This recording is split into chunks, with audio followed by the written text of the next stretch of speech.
Today is the final day in the legislative session for lawmakers to pass measures that affect you and me. And it can be a mad scramble in these final hours. 11 Alive's Doug Richards is live at the state capitol. Doug, you're prepared to be there all night.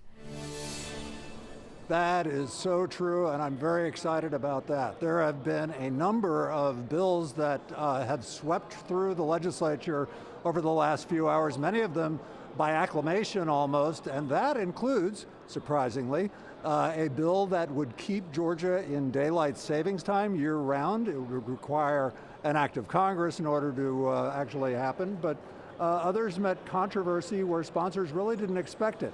And with protesters in the hallway outside the House chamber crowded with folks protesting the police treatment of State Representative Park Cannon last week, arrested after she knocked on the door of the governor's office after hours, the House passed on a mostly party line vote a bill that would require the state to create a curriculum that would teach young drivers how to interact with police. And that measure got furious opposition from Democrats.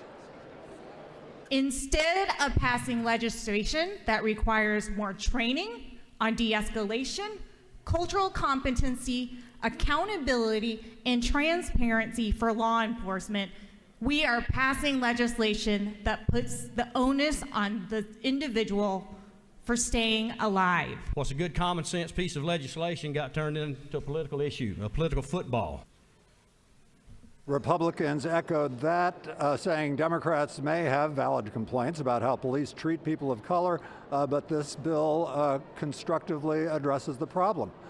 This bill passes and it will go back to the Senate, where most Democrats initially voted for this bill several days ago.